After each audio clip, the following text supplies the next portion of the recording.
కొన్ని దిగజారుడు ఘటనలు చూస్తుంటే అసలు మనం సభ్య సమాజంలో ఉన్నామా? ఈ భూమి మీదన ఇలాంటి దరిద్రులు కూడా ఉంటారా అనిపించింది. మొన్న గనక ఆడెవడో కట్టుకున్న భార్యని ఇన్‌స్టాగ్రామ్‌లో అందరికి పరిచయం చేసి, ఆవిడ పరిచయం చేసుకుంటూ, వాళ్ళందరికీ తను పక్కలు వరిస్తే, వీడు వీడియోలు తీసి, పక్కలు పరిచినందుకు ఆవిడ డబ్బులు, వీడియోలు తీసి బ్లాక్‌మెయిల్ చేసి వీడి డబ్బులు, ఇద్దరు అందుకు ఇద్దరు కలిసి చేస్తుంటే, ఒక లారీ డ్రైవర్ తట్టుకోలేక పోలీసులకు కంప్లెయింట్ చేయడంతో ఇన్వెస్టిగేట్ చేస్తే 150 మందిని ఆవిడ ఇట్లాగా పక్క మీదకి తీసుకొచ్చుకుందంట.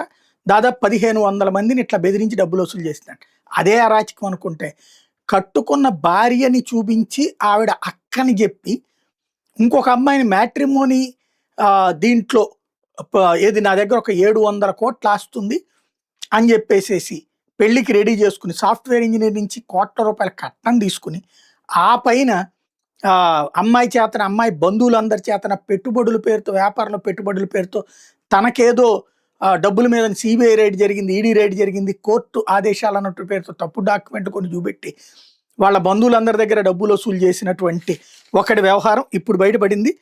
ఆన్లైన్ వివాహ పరిచయ వేదిక ద్వారా పరిచయమైన మహిళా సాఫ్ట్‌వేర్ ఇంజినీర్ పెళ్లి కాలేదని నమ్మించేందుకు భార్యని అక్కగా పరిచయం చేశాడట. ₹1,75,00,000 దోచుకున్నాడు.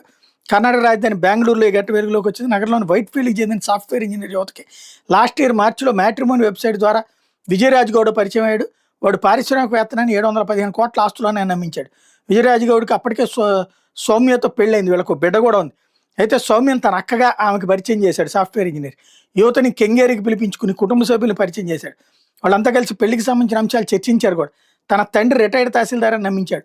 కోడల్ని బాగా చూసుకుంటామని కట్టంగా ఇచ్చే సొమ్మును తాను గ్యారంటీ అంటూ విజయ్ తండ్రి బోరేగౌడ కూడా భరోసా ఇచ్చాడు. ఆ తర్వాత కొన్ని రోజులకు విజయ్ తన అసలు రూపాన్ని బయటపెట్టాడు. తన ఆస్తుల మీద ఈడీ కేసు నమోదు చేసిందని, బ్యాంక్ ఖాతాలు ఫ్రీజ్ చేశారంటూ నకిలీ కోర్టు కాపీలు చూపించాడు. తొలుత అవసరమైన యువత నుంచి 15,000 తీసుకున్నాడు. ఆ తర్వాత కలిసి వ్యాపారం చేద్దామని నమ్మించి యువత పేరిట పలు బ్యాంకులు అప్పులు తీసుకున్నాడు. బిజినెస్ లాభం వస్తుందంటూ యువత స్నేహితుల నుంచి లక్షలాది రూపాయలు తీసుకున్నాడు. అలా విడతల వారీగా ₹1,75,00,000 స్వాహా చేశాడు. డబ్బు తిరిగి ఇవ్వాలంటూ ఒకసారి హైకోర్టులో, మరోసారి సుప్రీంకోర్టులో కేసులు ఉన్నాయంటూ వాయిదాలు వేస్తూ వచ్చాడు. తీవ్రంగా ఒత్తిడి చేయడంతో మళ్ళీ డబ్బు అడిగితే చంపేస్తానని యువతను బెదిరించాడు. అప్పుడు అమ్మాయికి డౌట్ వచ్చి సోషల్ మీడియాలో అతని ఖాతాలు చెక్ చేస్తే అతనికి అప్పటికే పెళ్ళి అయిపోయిందని, బిడ్డ కూడా ఉందని, అక్కగా పరిచయం అయిన ఆవిడే అతని భార్య అని తెలిసింది. దీంతో మోసపోయానంటూ ఇప్పుడు అమ్మాయి వెళ్ళి పోలీసులు కంప్లైంట్ చేస్తే కెంగేరి పోలీస్ స్టేషన్లో కేసు నమోదు చేశారు.